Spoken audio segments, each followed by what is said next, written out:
Hi friends, ఎలా ఉన్నారు? Welcome to me food channel. Today special చూద్దాం పదండి. ఈరోజు మన స్పెషల్ వచ్చి చోడు జావా, వీటిని రాగులు కూడా అంటారు. ఎలా ప్రిపేర్ చేసుకోవాలో చూద్దాం. చాలా టేస్టీగా ఉంటుంది, సూపర్గా ఉంటుంది. ముందుగా ఒక పాత్ర తీసుకుని అందులో ఒక 3/4 కప్పు పిండి తీసుకుంటున్నాను. అందులో 1 కప్పు వాటర్ వేసి ఉండలు లేకుండా కలుపుకోండి. ఈ విధంగా మొత్తం ఉండలు లేకుండా కలుపుకోవాలి. చూడండి, ఈ విధంగా మొత్తం కలుపుకోవాలి. ఇప్పుడు ఒక పాత్ర తీసుకొని అందులో 2 గ్లాసుల వాటర్ తీసుకోండి. స్టవ్ వెలిగించుకొని వాటర్ మొత్తం మరిగేంత వరకు ఉంచుకోండి. చూడండి, ఈ విధంగా మరగాలి. వాటర్ మరిగిన తర్వాత ఆ పిండిని కలుపుకొని ఈ వాటర్లో వేసుకోవడమే. చూడండి, వెంటనే కుక్ అయిపోతుంది. చూడండి, ముద్దగా అయిపోయింది. అదే పిండి వేసుకుంటే ముద్దల కింద ఉంటుంది, చాలా చిరాగ్గా ఉంటుంది. ఈ విధంగా కలుపుకోవాలి. ఉండలు కట్టదు, ముద్దలుగా అవ్వదు, సూపర్గా ఉంటుంది. చూడండి, లో ఫ్లేమ్లో పెట్టుకుని ఇలా ఒక 15 నిమిషాలు కుక్ చేసుకోవడమే. ఇప్పుడు ఇందులోకి మనం మజ్జిగ ప్రిపేర్ చేసుకుందాం. చూడండి, ఒక పాత్ర తీసుకుని అందులో 1 గ్లాస్ వాటర్ తీసుకున్నాను.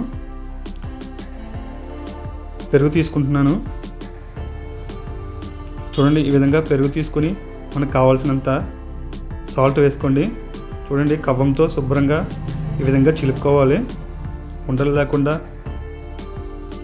మజ్జిగగా చిలుక్కోవాలి.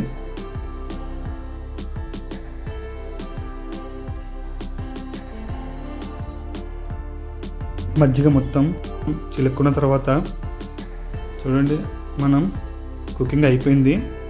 ఒక 15 నిమిషాల తర్వాత ఇంకా బాగా ఉడికిపోయిందండి. ఇప్పుడు ఈ మజ్జిగను మనం ప్రిపేర్ చేసుకున్న ఈ జావలో కలుపుకోవడమే. చూడండి, ఈ విధంగా వేసుకొని కలుపుకోవడమే. సూపర్గా ఉంటుంది, టేస్టీగా ఉంటుందండి. ఈ జావ కనుక డైలీ తీసుకుంటే సన్నంగా అయిపోతాం. అంటే జావ ఒకటే తీసుకోవాలి. ఫుడ్ ఎలా తీసుకుంటామో అలా జావ తీసుకోవాలి. మార్నింగ్, ఆఫ్టర్నూన్, ఈవినింగ్ ఫుడ్ బదులుగా జావ తీసుకుంటే సరిపోతుంది. ఇంకా వేరే ఏం తినకూడదు. 2 డేస్ చూడండి, మీకే తెలుస్తుంది రిజల్ట్. చూడండి, పొగలు వస్తున్నాయి. వేడివేడిగా తాగితే సూపర్గా ఉంటుంది, చాలా టేస్టీగా ఉంటుంది. నైట్ కాసుకుని పొద్దున్నే తాగితే మాత్రం ఇంకా టేస్టీగా ఉంటుంది. బాగా చలవ చేస్తుంది. ఇది మంచి హెల్తీ ఫుడ్, సూపర్గా ఉంటుంది. నా వీడియోస్ ఇంకా మీకు నచ్చినట్లయితే షేర్ చేయండి, లైక్ చేయండి, సబ్స్క్రైబ్ చేయడం మాత్రము మర్చిపోకండి. Thank you so much. Bye.